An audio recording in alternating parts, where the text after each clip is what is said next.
আজকে ফ্রাইডে, আর ফ্রাইডেতে একটু স্পেশালভাবে কিছু না করলে আসলে হয় না। তো আমার আজকে মনে হলো যে কী করব। তো খিচুড়িটা তেমন একটা পছন্দ করে না আমি প্লাস আমার বাচ্চারা। তো আজকে আমি করেছি চিকেন বিরিয়ানি। তো চলুন দেখা যাক আমি এটা কীভাবে করেছি, খুব সহজে এবং শর্টকাটভাবে। এটার রেসিপিটি দেখতে হলে পুরো ভিডিওটা না টেনে দেখে নেবেন। এখানে আমি আদা বাটা, রসুন বাটা আর একটু জিরা গুঁড়ো দিয়েছি, আর দুটো ছোটো এলাচ দিয়েছি, আর এখানে দিয়েছি হচ্ছে লাল মরিচের গুঁড়ো আর হচ্ছে লবণ, টক দই। পেঁয়াজ গাজর লাল লাল করে ভেজে নিয়েছি এই ব্রাউন কালার করে। তারপর আমি একটু পানি দিয়ে সব রকম মশলা দিয়ে মশলাগুলো কষিয়ে নিচ্ছি। আর এখানে আমি দিয়ে দিব হচ্ছে রাঁধুনি বিরিয়ানির মশলাটা। তো এক্সট্রা আর ঝামেলা থাকে না, কারণ একটা করে সব কিছু নিয়ে আবার গুঁড়ো করা একটা বাড়তি ঝামেলা। তো আমি যেহেতু শর্ট প্রসেসিংয়ে করবো একটাই, তাই আমি রেডিমেডটাই নিয়ে নিচ্ছি, রাঁধুনিটাই। মশলাটা কষানো হয়ে গেলে আমি মুরগির মাংসটা দিয়ে দিব, তারপর দিয়ে দিব রাঁধুনি মশলাটা একটু পুরোটাই ঢেলে দিব।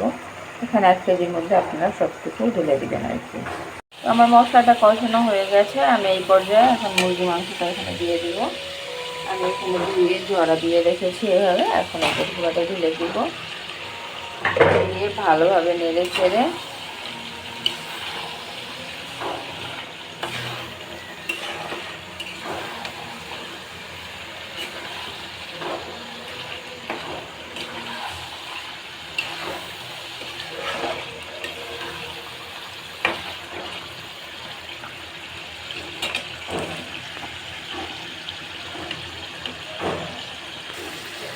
এখন আমি বিরিয়ানির মশলাটা পুরোটা ঢেলে দিব এর মধ্যে। এখানে 1 কেজি পরিমাণ মাংসের জন্য বিরিয়ানি মশলা থাকে, তো আমার এখানে 1 কেজি তো বেশি আছে মাংসের পরিমাণটা। পুরোটাই ঢেলে দিয়েছে, এক্সট্রা মশলাও অ্যাড করেছি।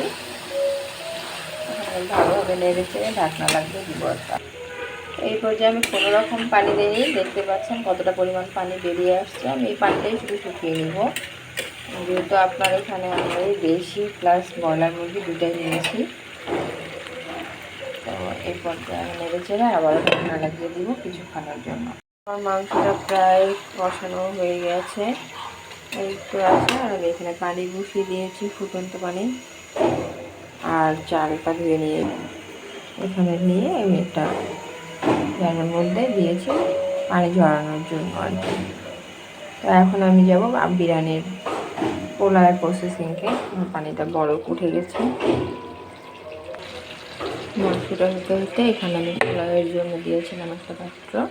এটা আমার গরম হয়ে আসছে, আমি এখানে তেলটা দিয়ে দিব এখন পরিমাণ মতো। তেলটা গরম হয়ে আসছে, আমি এখানে দিয়ে দিব এখন পেঁয়াজ। কিন্তু পেঁয়াজ কেজির সঙ্গে আমি অন্য কোনো মশলা অ্যাড করবো না, কারণ পর্যাপ্ত মশলা আমার মুরগি মাংসটা দেওয়া আছে। তাই আমি শুধু এটা একটু ব্রাউন কালার করে ভেজে নিয়ে আমি পোলাওয়ের চালটা এখানে দিয়ে দিব। আর দেখতে পাচ্ছেন আমার চিকেনটার মধ্যে পর্যাপ্ত তেল বেরিয়ে আসছে। তো সেক্ষেত্রে আপনারা একটা জিনিস সতর্ক থাকবেন, চিকেনে যদি তেলটা বেশি পরিমাণ দিয়ে থাকেন তাহলে পোলাওয়ের মধ্যে একটু কম দিবেন, অতিরিক্ত তেল আসলে ভালো লাগে না।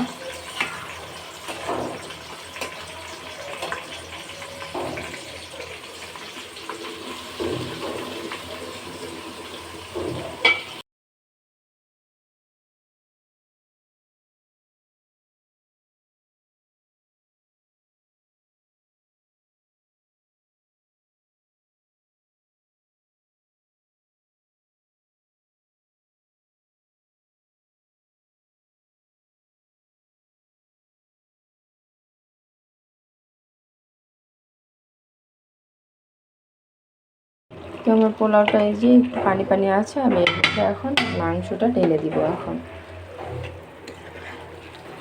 তো মাঝখানে কিছু ভয়েস দেওয়া হয়নি, আমার ফোন এসেছিলো এই কারণে। তো আপনারা যারা দেখতেছেন ভিডিওটা তারা পুরোটা দেখে নেবেন, দেখলেই বুঝতে পারবেন। আমি এখন চিকেনটাকে ঢেলে দিয়েছি সুন্দর করে।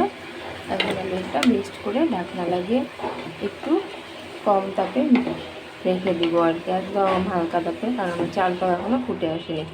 এতে সুন্দরভাবে মিক্সড হয়ে যাবে, প্লাস হচ্ছে একটার সঙ্গে একটা মিক্সচারটা সুন্দর লাগবে।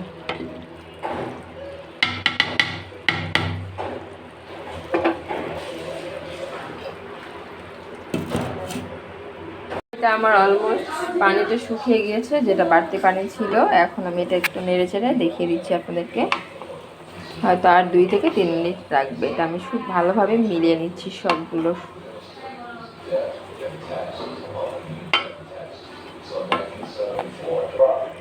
তো আমার এটা হয়ে গেছে, দেখতেই পাচ্ছেন। এটা কালারটা ঠিকভাবে আসতেছে না।